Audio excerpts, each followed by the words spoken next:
ADN Podcast. ADN Podcast. Voces con contenido. ADN Podcast y el Museo OVNI de La Serena presentan Luces en el Cielo, un podcast de otro mundo. Capítulo 8. Caso Friendship. En la década de los 80, un grupo de radioaficionados de la ciudad de Santiago comienza a tener contacto con unos misteriosos personajes que dicen habitar un lugar del sur austral de nuestro país.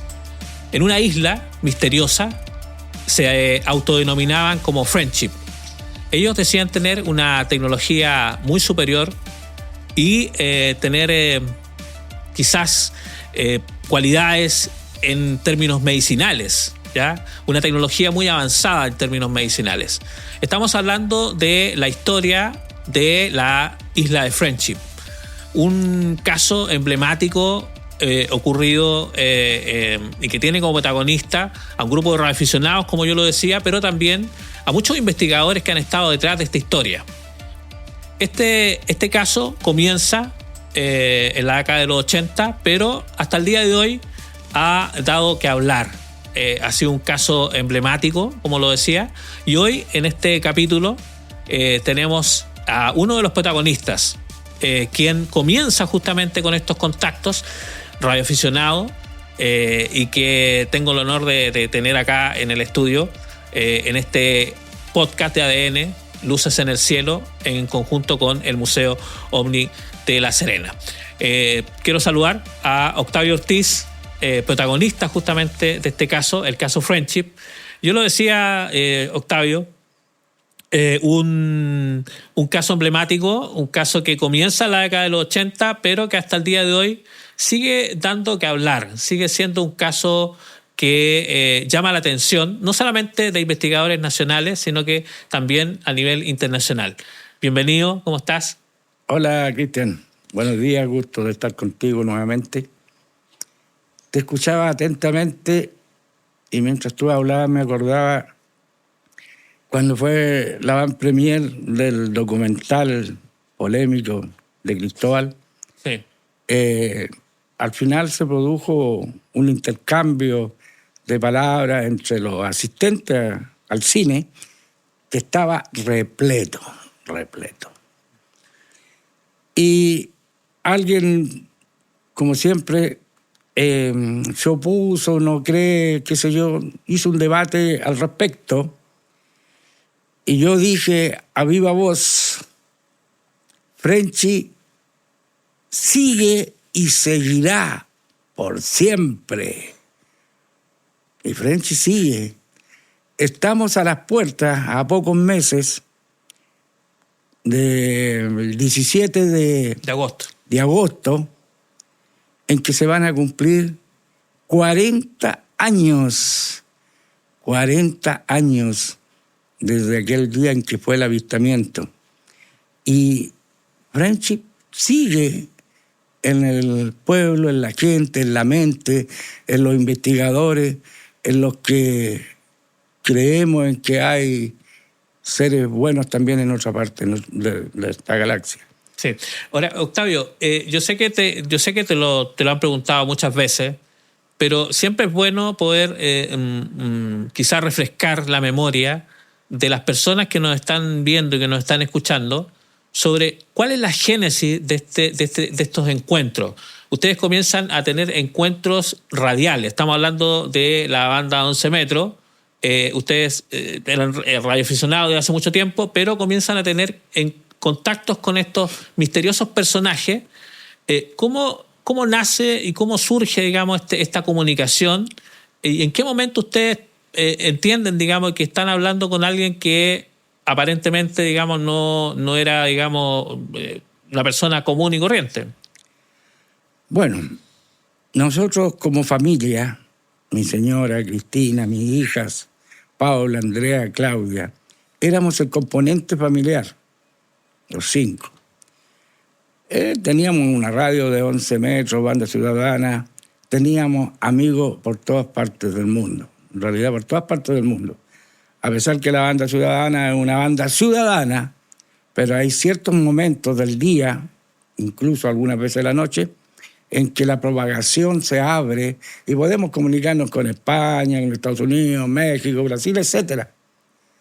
Muchas partes del mundo. Y así fue que nosotros nos hicimos de muchos amigos. Pues imagínate, mis 3 hijas, niñas, todas eran oncemetristas, Cristina y yo teníamos amigos por todas partes y éramos personas, digamos, común y corriente. Lo que sí jamás se nos había ocurrido ni habíamos pensado en que los hermanos extraterrestres, no, a nosotros nunca nos interesó, yo creo que ni siquiera pensamos en eso. Eran cosas de otro tipo las que nosotros hacíamos.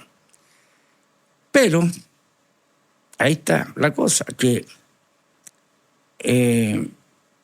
un día se presentó un señor llamado Ariel. No, primero fue Alberto. Alberto, que se comunicó con nosotros, y era un marino, capitán de un yate, el Mitilus II, que andaba navegando por la parte sur de Chile, haciendo algunas investigaciones sobre todo esto del Cholo Zapato y Mitilus, todas estas cosas. Y nos hicimos bastante amigos en realidad. Nosotros siempre hemos sido amigables.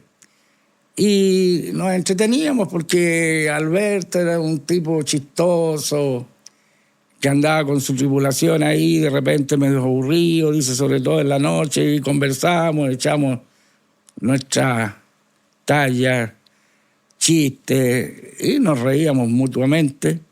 Y un par de meses yo creo que estuvimos conversando mucho, hasta que desapareció por unos días y, bueno, lo perdimos, no apareció, pero luego de no sé, ya no me recuerdo, 40 años, pero harán alrededor de unos 15 o 20 días apareció de nuevo y dijo que había conocido a unos seres, a unas personas, digamos, no seres, personas, que eran un poco extrañas, que lo habían contratado para que trabajara con ellos, para que él pudiera ir retirando ciertos elementos que les llegaban de Estados Unidos y que estaban en una isla por ahí llamada Friendship, y que lo trataban muy bien, que le pagaban muy bien, que incluso le habían pagado una deuda que tenía con su yate, que lo estaba pagando todavía,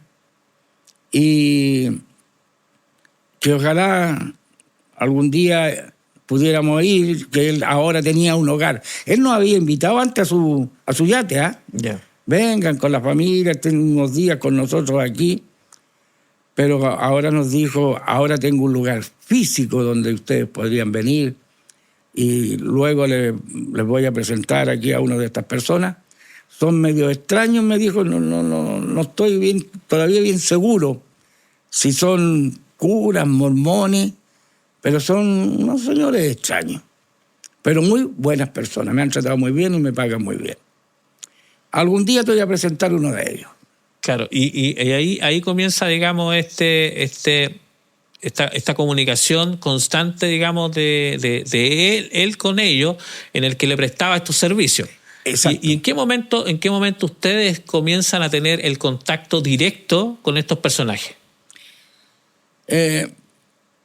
Primero, pocos días después de una conversación que tuvimos con Alberto, un día nos llamó Ariel. Y ya este señor tenía un acento extraño. Era como alemán, pero como norteamericano, pero no podíamos identificar bien su acento, pero hablando en español. Conversamos un ratito y nos dijo que él era Ariel de la isla Friendship, digamos el encargado de las comunicaciones de esa isla. Y que era un gusto conocernos, que Alberto ya le había contado sobre nosotros y que, no sé, se presentó como amigo para que supiéramos que él era de donde estaba Alberto. Esa fue nuestra primera conversación, un día alrededor de las 6 de la tarde. Y en algún momento, en estas conversaciones, ellos entregaban detalles de la isla, cómo era la isla, dónde estaba ubicada, o algunas cualidades en alguna de esas conversaciones. No. ¿Cuáles eran los temas que se hablaban? Hablábamos, después que ya empezamos a conversar de frentón, esas conversaciones empezaron después del 17 de agosto, acuérdate, el 17 de agosto primero, apareció este aparato aquí arriba, que otros más por ahí, y ahí fue nuestra primera conversación de algo extraño, digamos, más extraño de lo que nosotros pensamos, y no sé por qué estábamos asustados nosotros. Claro. Quiero recordarle a nuestros amigos que están escuchándonos y viendo, ¿no?, que el 17 de agosto del 85 aparece un objeto volador no identificado sobre la ciudad de Santiago. Un objeto que estuvo durante toda una tarde, un día sábado, y que todo el mundo lo vio. Todos los santiaguinos de alguna forma lo vieron, y los que no lo vieron por la televisión, porque don Francisco ese día estaba en su sábado gigante y sacó una cámara al exterior y comenzó a mostrar ese objeto. De hecho, es un caso muy emblemático dentro de lo que es la ufología, porque la aeronáutica hizo una investigación, hay toda una polémica con respecto a si era un globo o no era un globo, y en ese momento ocurre esto que tú mencionas, que es esta comunicación, que es la famosa comunicación del 17 de agosto del 85, donde, ahí tenemos fotografías, por supuesto, que estamos viendo de ese fenómeno, sí. Y ese día ustedes están en comunicación con la isla de Friendship, y hay un intercambio entre Cristina, tu señora, y estos supuestos habitantes de la isla de Friendship, donde ellos le dicen que de alguna forma dan a entender de que van a mover esta nave que está sobre la ciudad de Santiago. Ese es el momento en el que ustedes recién relacionan el Friendship, esta isla Friendship, con ovnis o extraterrestres. Exacto. Ahí empezamos a darnos cuenta que era una cosa extraña. Porque imagínate un aparato, hay un ovni sobre el cielo. Además que cuando nos llamó ese día, que fue, no sé, alrededor de las 2:30 de la tarde, la hija más chica nuestra, pequeña, la Claudia, que tendría unos 7 años, me imagino, más o menos, porque se estaba preparando para la primera comunión. Ese mismo día tenía que ir a un curso, no sé de qué. Y ella fue la que contestó el llamado de Ariel, que nos llamaba a nosotros, a nuestra radio. Y nos llamaba a nosotros como la estación Lucero nada más. Lucería, vos nos decía. Y Claudia fue quien tomó el micrófono y le dijo, ¿quién llama a Lucero? Entonces, yo andaba por los alrededores de la casa, un día 17 de agosto maravilloso, azul, precioso. Estaba el día maravilloso, 2:30, 3 de la tarde. Y yo escuché... Sector de la Florida. La Florida, las perdices, acá arriba al lado de Locaña. Yo escuché desde afuera cuando Ariel le dijo, llama a tus padres y dile que salgan afuera a mirar el cielo. Tal cual. Y salimos, pues. Todos salimos a mirar, y claro, estaba este objeto arriba, brillante, de nuestra casa, digamos, un poco noreste, un poco noreste. Estaba bien alto, tenía una forma como de una pera, una cosa así, plateado, brillaba mucho. Bueno, salimos todos a mirar ahí todo el objeto, después fuimos a la radio y nos comunicamos con él, hablé con él, mandé unos mensajes, después tomó el micrófono a Cristina, siguió hablando con él y nos dio esas indicaciones, algunas indicaciones, y ahí nos pusimos sospechosos porque nos dijo, ahora vamos a mover 5 grados a esa cordillera. Y como en esto de la radio, sobre todo la banda ciudadana, hay mucha gente que está escuchando la conversación y que puede intervenir, puede hablar, y lo escuchamos nosotros también. Había gente de Santiago, habían 2 o 3 estaciones, 4 o 5 estaciones que estaban también escuchando lo que nos estaba diciendo este señor. Y cuando Ariel, que se identificó como Ariel, dijo, ahora vamos a mover 5 grados hacia cordillera, una amiga nuestra del sector de Macul dijo, mira, yo estoy mirando este objeto desde el segundo piso de la ventana de mi casa y tengo de referencia el poste de la luz con este aparato, lo tengo ubicado en tal parte. Pero cuando dijo vamos a mover 5 grados hacia cordillera, yo vi cómo se empezó a producir el distanciamiento de este objeto del poste hacia la cordillera. O sea, este aparato empezó a moverse lentamente hacia la cordillera. Hay que decir que este es el avistamiento ovni más masivo hasta el día de hoy en la historia del fenómeno ovni. O sea, la cantidad de personas que fueron testigos de ese fenómeno que estuvo sobre Santiago fue mucha. Y a través de la radio, por supuesto, que había mucha gente que estaba pendiente, digamos, de lo que estaba ocurriendo. Oye, y hay muchos jóvenes y niños que me han comentado últimamente como niños ellos vieron este objeto y ahora son personas ya adultas y han tenido la oportunidad de contarme.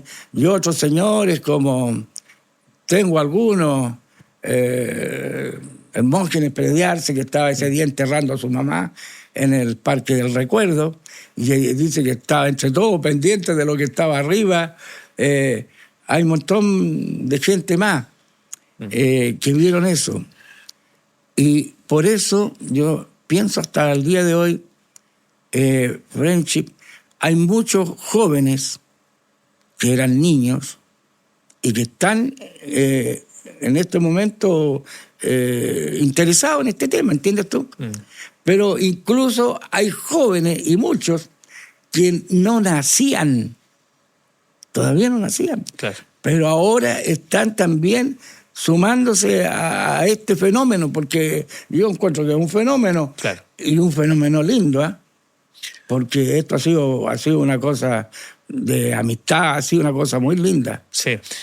Ustedes durante mucho tiempo mantuvieron este contacto constante a través de la radio, hablaban, de hecho yo tuve la oportunidad de escuchar gran parte de las conversaciones, porque tú grabaste muchos cassettes, como el 17 de agosto del 85, que ahí lo estamos viendo, el 17 de agosto del 85 es el cassette, digamos, donde se graba esta conversación. Pero además hay un incidente, hay un momento en el que uno de estos personajes, que supuestamente venían de la isla Friendship, visita tu casa. Cuéntanos un poco sobre esa experiencia que tuviste en la parcela de ahí de la Florida. Sí, creo que fue en el año 1992, porque iba a haber elecciones de presidente, me parece algo. Carl, así dijo que se llamaba, un tipo alto, muy alto, era muy buen mozo el hombre, usaba unos blue jeans, unos zapatos muy raros, que no eran zapatos, sino que era como, no puedo siempre describirlo, pero era como una piel, no piel, sino que una badana que envolvía sus pies, no se veían dedos ni nada, pero era como pegadito a su piel. Me acuerdo, yo le miraba porque estaba ahí al frente mío sentado. No conversaba mucho, pero mi señora Cristina le ofreció un jugo natural, le ofreció jugo de ciruela, y él se sirvió jugo de ciruela. Hablaba poco, me miraba mucho a los ojos, y yo le hacía al tiro, que este me quiere hipnotizar, este es medio raro. Pero hay una cosa. ¿En qué circunstancias llega a tu casa? Llega con Ernesto de la Fuente. Ernesto. En esos tiempos, según nos contó Ernesto, que estaba muy relacionado con ellos, eran 11 que andaban aquí en Santiago entrevistándose con varias personas importantes del país. Y ahí logró ir con este que nos quería conocer. Y hay una cosa que dijo este señor que a mí me quedó grabada y que, bueno, te voy a contar primero. Él dijo, en este país, casi siempre que ustedes cambian presidente, hay un terremoto. Eso dijo. Entonces, eso quedó muy grabado. Posteriormente, tú sabes que yo escribí un libro. Sí, lo escribí yo. Este libro que ese está acá. Libro. Ahí nuestro amigo lo está mostrando este libro, el libro de Octavio. Y lo tengo escrito de mi puño y mano todavía, guardado, escrito por mí. Fueron muchos meses, años, que estuve escribiendo muchas veces en la noche y nunca pude darle los agradecimientos a la primera persona que fue quien me lo pasó y me lo escribió en un computador. Y ese fue Alfonso Fuensalida, ex dueño de Manpower. Él fue el primero que me lo escribió y que me decía, Octavio, yo gozo cuando me quedo hasta las 3 de la mañana pasando tu manuscrito al computador. Y posteriormente mi agradecimiento a don Hermógenes Pérez de Arce, gran periodista, abogado, que escribió mucho en el Mercurio. Él me lo revisó después entero. Y él me dio el visto bueno para que este libro después se fuera a España y saliera publicado allá. Entonces, en ese libro, yo escribí lo que dijo este hombre. Aquí en este país, cada vez que cambian presidente, o casi siempre, hay un terremoto. Bueno, el libro se fue a España, salió publicado en España en el año 2009.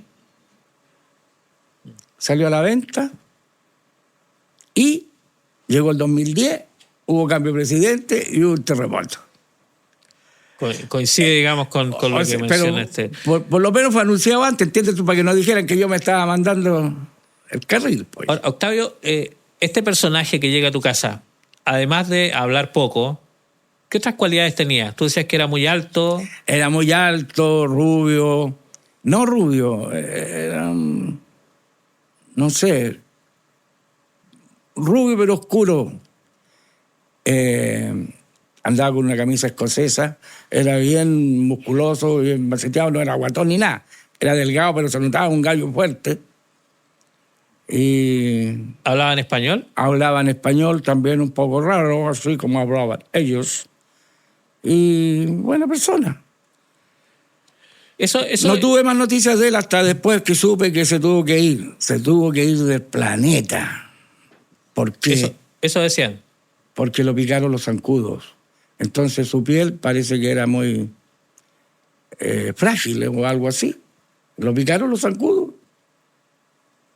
Ahora, ese es el máximo acercamiento que tú tuviste con algún... Con alguno de ellos. Con alguno de ellos. Sí. Ahora, hay un momento también en esta historia en el que a ti te invitan a ir a la isla. Te invitan con tu familia. O sea, te dicen, sí, Octavio, vente a la isla. Ustedes llegan a Chiloé, donde supuestamente este Mitilus, que era este barco o esta embarcación, que hay que decir que esa embarcación existe. De hecho, hay un registro del SAC donde dice que esa embarcación perteneció al SAC en algún momento de su historia y que era este barquito que supuestamente llevaba a las personas que, entre comillas, ellos decidían a esta isla. Ustedes fueron invitados, ustedes llegan a Chiloé. ¿Qué pasa en ese momento? Bueno, por este asunto de los 11 metros de la ficción, de radioficción, conocimos a un matrimonio también de Quillón. Y nos hicimos muy amigos, qué sé yo, tan amigos que finalmente terminamos siendo compadres, que fuimos padrinos de su hija menor. Y entonces, cuando fue la oportunidad de que nos invitaron a que nos fuéramos, hay una historia que no sé si te la he contado, te la voy a contar que no se me olvide. Nosotros fuimos invitados por Ariel a que nos fuéramos con ellos. Y mis 3 hijas y mi señora, listo, vámonos. Entonces, ¿qué tenemos que llevar? No se preocupen, no traigan nada. Traigan su cepillo de dientes mientras tanto. Acá nosotros tenemos un departamento especial para ustedes, con una piscina con agua temperada para las niñas, porque tú ves que mis hijas nacieron ahí en el agua, metían en la piscina a las 2, 3 de la mañana, qué sé yo. Tenemos todas las comodidades para ustedes. Vénganse. Entonces nosotros con Cristina preparamos todo el viaje y partimos, pues. 3 al sur, ¡pum! Agarramos nuestro autito y nos fuimos. Llegamos a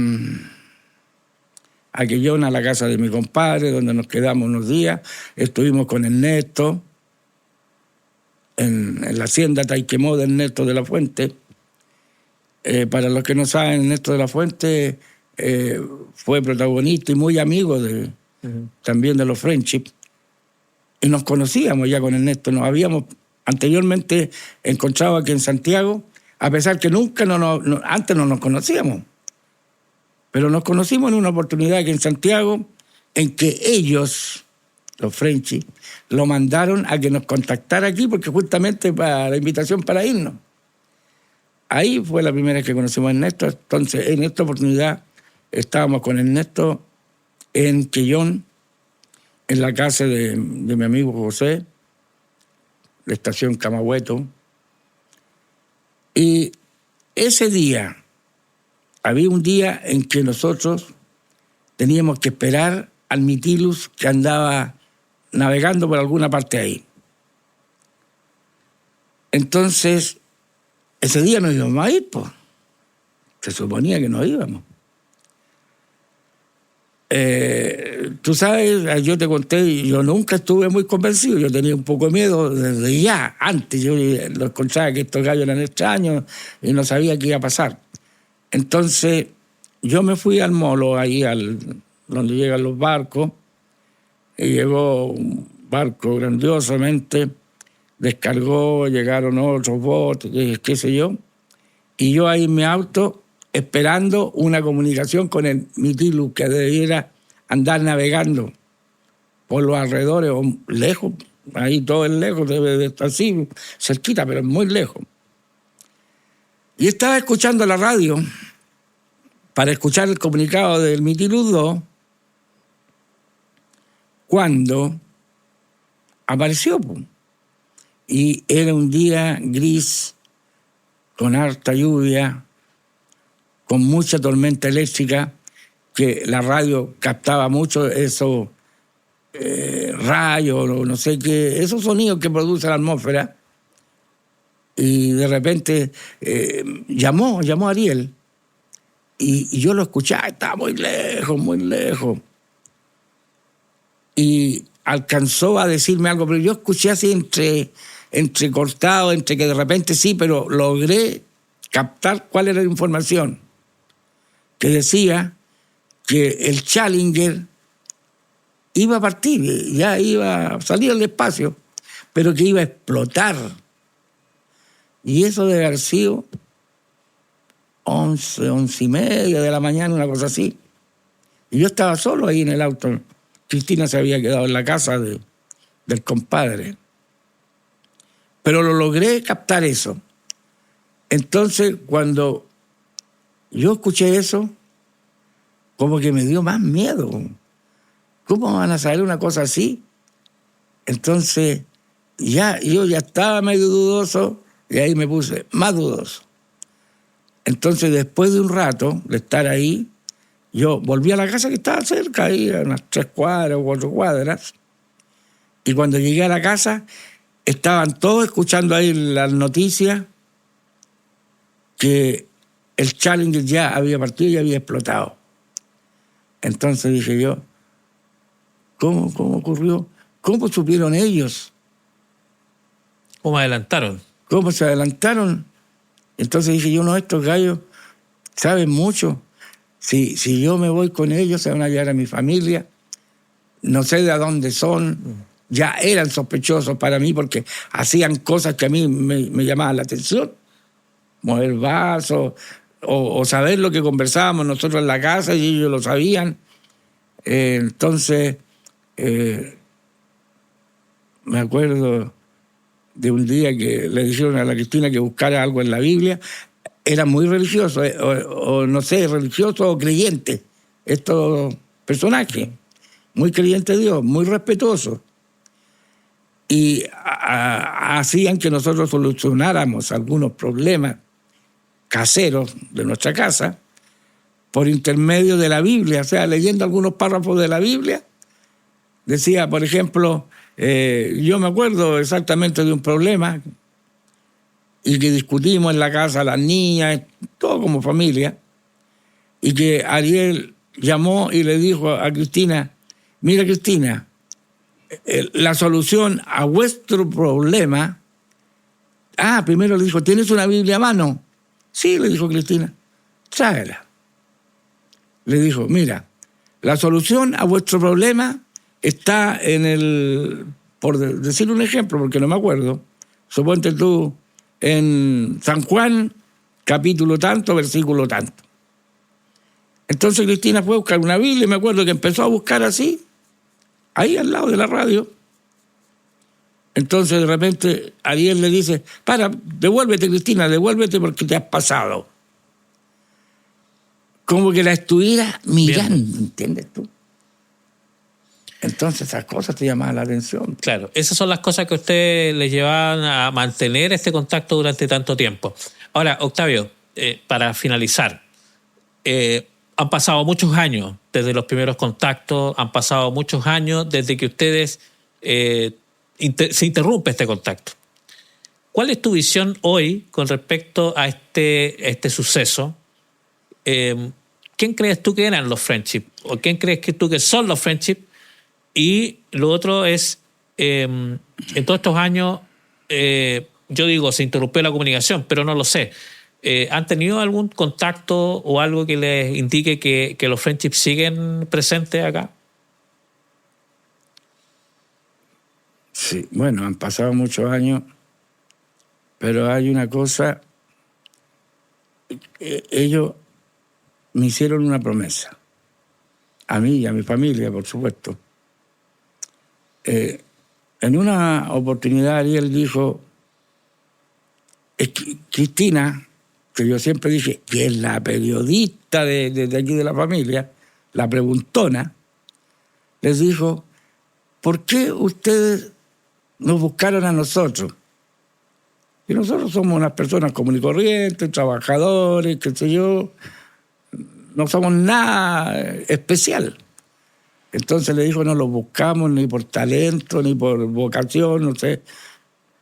La cosa es que dijo que el problema es que ustedes tienen una información genética o algo, dijo, llamémoslo por el momento información genética, que nosotros necesitamos sacar de ustedes. Entonces, nosotros necesitamos que ustedes tener esa información. Nunca supe por qué, nos preguntamos, bueno, necesitan una información genética. Entonces, hasta que ellos lo lograron. Entonces, finalmente dijo, nosotros la podemos sacar en cualquier momento, podríamos sacarla cuando quisiéramos, pero respetamos el albedrío, el libre albedrío de ustedes. Y una vez de frente me preguntaron, ya, ¿nos vas a dar la información? Yo le dije, bueno, ya, saque la información si ustedes la necesitan. Porque tú, me dijo, no vas a sentir nada, no te vas a dar ni cuenta, nosotros vamos a sacar con métodos especiales y modernos que nosotros tenemos. Bueno, lo autorizo. Ya, ok, muchas gracias. pero tenemos que pedirte otro favor, me dijo. ¿Otro más? Sí. ¿Y cuál es el otro? Que tienes que dejar de fumar. Ah, diablos, dije yo. Aquí se quebraba la cosa porque yo era un fumador empedernido como Ernesto, éramos los dos, no te digo. Pero casualmente, al día siguiente, dejé de fumar. Y la corté por 14 años, me acuerdo. Entonces me dijo, entonces, si tú te comprometes a esto, nosotros los cuidaremos por siempre. ¿Y eso es lo que pasa hoy? ¿Tú dices que entonces, ellos lo están cuidando? Entonces, claro, nosotros no tenemos ese contacto por radio. No sé, creo que en el 1995, por ahí, deben haber sido las últimas comunicaciones. Pero siento que nos acompañan. Realmente lo siento. ¿Tú crees que ellos son extraterrestres? Sí, bueno, de hecho lo dijeron. Dijeron, ¿no es cierto? Se lo dijeron clarito a Cristina. Y creo que está hasta la grabación por ahí. Está. Somos de fuera de este planeta, pero pertenecemos a la misma humanidad. Muchas gracias. Muchas gracias por este contacto, por esta conversación sincera, esta conversación de uno de los casos más emblemáticos de la ufología, no solamente nacional, sino que también internacional. Te quiero agradecer por este espacio y como siempre, por siempre tener la voluntad, digamos, de contar tu experiencia. Bueno, ¿qué te puedo decir? Estoy un poco alejado de las pistas, ya medio cansado, estoy ya bastante viejo, han pasado 40 años. Yo tenía 40 años cuando empezó esta historia y ya estoy bordeando los 80, imagínate. Lo que sí me alegra y me tiene contento es que esta organización, como dijeron, mi organización Friendship, ha ido creciendo y con gente buena y con niños buenos que no andan en droga, que no andan en alcohol ni otras cosas, y andan más metidos en esto de los extraterrestres, de gente buena, que andar por ahí botados. Y también mis nietos, que son excelentes y andan en lo mismo, y ahora los bisnietos que tengo me imagino que irán a lo mismo. Estoy contento porque ellos eran muy buenas personas. Muchas gracias. Bueno, y a ustedes, amigos, por supuesto, agradecerles como siempre por la sintonía, por ser parte de cada uno de los capítulos de nuestro podcast Luces en el Cielo de ADN en conjunto con el Museo OVNI de La Serena. Ya lo saben, si ustedes quieren revivir este capítulo, por supuesto, y todos los capítulos anteriores, todos los capítulos que hemos hecho durante esta temporada, los pueden ver, por supuesto, ahí en el sitio de ADN Podcast y, por supuesto, también en el sitio del Museo OVNI de La Serena. Muchas gracias por estar ahí y será hasta un próximo capítulo. Chao, chao. Luces en el Cielo es un podcast de ADN Podcast y el Museo OVNI de La Serena.